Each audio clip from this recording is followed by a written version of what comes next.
안녕하세요. 유쾌맘맘입니다. 오늘은 이과 학생들, 고등학교 이과 학생들에게 꼭 권해주고 싶은 책 한 권을 소개하고자 합니다.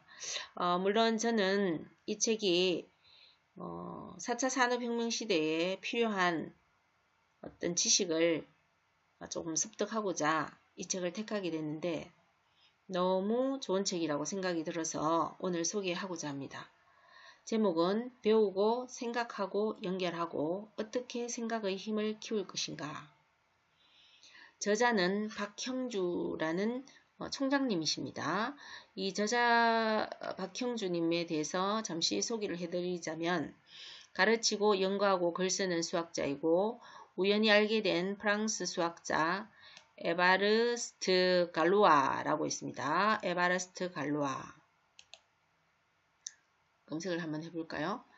에바르스트 갈루아 이렇게 생겨서 20대의 젊은 나이에 결투로 요절한 천재 수학자입니다. 사랑하는 여성을 위해서 결투를 했고 그 결투에서 사망한 요절한 천재 수학자입니다. 이 천재 수학자에게 매료되어서 전공을 물리학에서 수학으로 바꾼 분이십니다. 미국 UC 버클리에서 수학 박사학위를 받았고 추상적이면서도 심오한 순수 수학에 깊이 빠져들었다가 순수 수학이 전자공학의 난제를 해결하는 데 도움이 된다는 것을 경험한 이후부터 세상의 문제를 해결하는 응용 수학에도 눈을 돌리기 시작을 했습니다. 이분은 미국 오클랜드 대학교 수학과 교수, 고등과학원 계산과학부 교수, 포스텍 수학과 주임교수, 국가수리과학연구소 소장, 아주대학교 수학과 석자 교수를 거쳐서 현재 아주대학교 총장으로 재임 중이시라고 합니다. 수학의 대중화와 교육에 관심이 높아서 EBS 수학 다큐멘터리 생각의 디자인, 또 KBS 명견 말리, 또 EBS 수학 다큐멘터리 문명과 수학의 자문 및 감수자로도 참여를 하셨다고 합니다.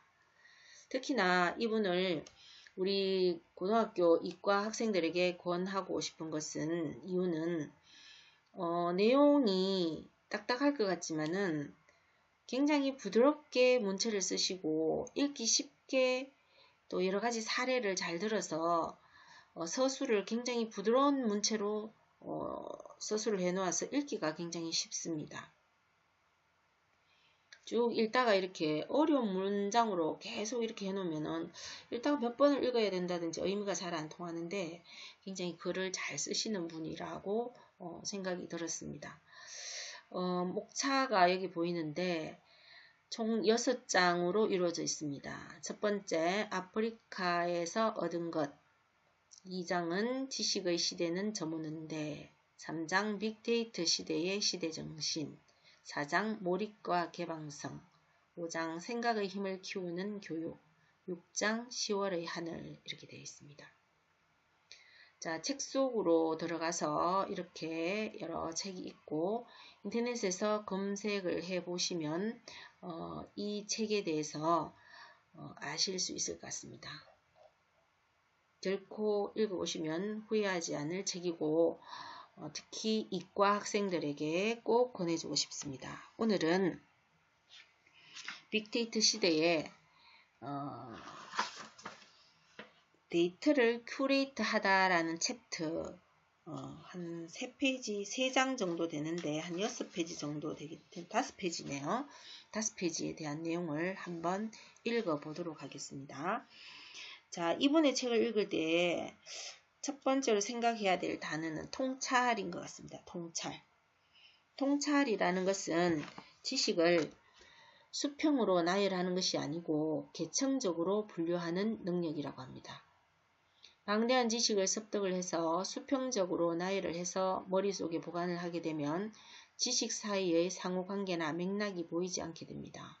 그래서 이 주요 키워드인 총론과 그 속에 속하는 강론을 여러 단계로 계층적으로 분류할 수 있으면은 자기 앞에 닥친 문제의 맥락을 이해하고 그 상위 가치와 하위 가치의 지식을 연계를 할 수 있다고 합니다. 또 필요하면은 지식을 습득하는 학습을 할 수 있게 되고, 또 지금의 문제들은 얼마나 많이 아는가, 그것이 중요한 것이 아니고 닥친 문제의 본질을 읽어내고 필요한 지식을 그때그때 학습하는 능력, 이것이 혁신가의 자질이라고 보고 있습니다. 그래서 통찰이라는 것은 어떤 닥친 문제를 어떻게 해결하는가라는 거죠.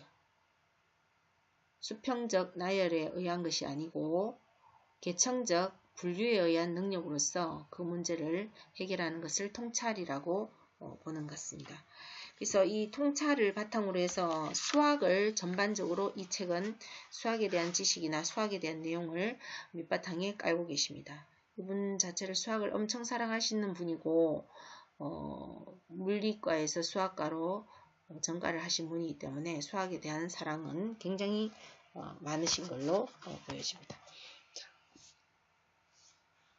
그러면 본격적으로 데이터를 큐레이팅 하다라는 부분을 읽어보도록 하겠습니다. 안젤리나 졸리는 우리 시대 최고의 배우 중 한 명이다.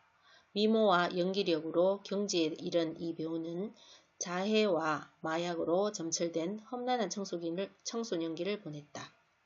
하지만 진짜 반전은 그 질풍노도의 시기에 캄보디아 난민의 삶을 목격하고 대우각성을 했다는 것이다. 졸리는 지난 15년 동안 30여 국가의 UN 난민 보호에 참여했으며 거액을 기부했고, 그 활동 기간엔 자신의 체류 비용을 일체 부담하면서 고 직원들과 같은 환경에서 생활했다. 테러로 인한 직원의 죽음을 목격하고는 고 직원이 제때 대피할 수 있도록 스스로 조종사 면허를 땄고 비행기를 구매했다. 난민아이 셋을 입양한 6아이의 엄마다. 철의 여인으로 불릴 만한 이 배우는 2014년 뉴욕타임스에 기고문을 보내 또 다른 이슈를 만들었다. 유방암과 난소암의 환자가 많은 가족역에다가 높은 발암 가능성 때문에 자신은 난소 제거 수술을 받았다며 비슷한 처지의 여성들에게 과학이 제공하는 몇 가지 선택을 알리고 싶다고 했다. 아직 암에 걸린 것도 아닌데 여성성의 상징으로 여기지는 신체 일부를 제거하고 젊은 나이에 스스로 폐경을 선택한 것이다. 게다가 그보다 2년 전 그녀가 높은 유방암 발병 확률 때문에 가슴 절제 수술을 받은 바 있다. 자라보고 놀란 가슴, 소뚜껑 보고 놀라는 과잉 의료 행위인지, 질병 발생 전에 질병을 치료하는 과학의 성취인지, 암 발생 징후가 없는데도 유전자 검사를 권하는 것이 윤리적인지 등은 논쟁이 이어졌다. 신문 칼럼에 BRCA 유전자 변이 등의 설명이 나와 있지만 같은 상황일지라도 암에 걸리지 않는 사람도 있는 게 사실이었다. 정체불명의 발암 확률에 대한 의심도 나왔다. 유방암과 난소암에 걸릴 확률이라는 하는 87%와 50%는 어떻게 나온 수치일까? 답은 빅데이터다. 가족력을 지닌 다양한 환자 데이터와 이전 환자 데이터와 측정된 생체 데이터를 비교하여 유사성을 재는 것이다. 이렇듯 빅데이터는 심각한 의료 문제에 적극 활용된다. 시간이 갈수록 데이터는 계속 축적이 되는데 무질서하고 방대한 숫자들에서 우리는 어떻게 의미를 읽을 수 있을까? 큐레이터는 우수한 미술 작품들을 특정 주제나 방식으로 분류하여 하나의 흐름을 갖는 전시회를 만들어낸다. 덕분에 관람자는 무심코 지나쳤던 작품의 연계된 의미를 읽어내고 음미할 수가 있다. 만약 큐레이터가 방대한 빅데이터에서도 이런 의미를 읽어낸다면 유의미한 데이터 전시회를 열어줄 수 있지 않을까. 수학자들은 이런 빅데이터가 되는 방법을 알아냈다. 이런 큐레이터가 되는 방법을 알아냈다. 스탠퍼드 대학교 수학과 학과장이던 구나 칼슨 교수는 미국 연방정부로부터 $10,000,000를 지원받아 안젤리나 졸리가 접했던 방식보다 훨씬 더 정확한 발암 확률 계산법을 개발했다. 그는 제자와 함께 2008년에 미국의 스타트업 기업 아야디스를 창업했다. 이 회사의 소프트웨어는 비슷한 생체 데이터에도 불구하고 추가 암 검진이 필요한지 아닌지를 구별해냈다.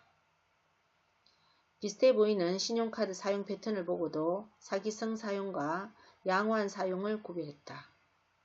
칼슨 교수와 제자들의 이 마술 같은 무기는 위상수학이라고 하는 순수 수학 이론이었다.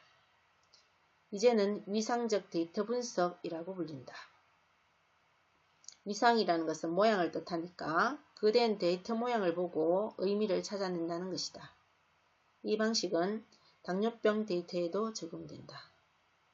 동일한 유형2 당뇨이더라도 인슐린 주사라거나 식이요법 등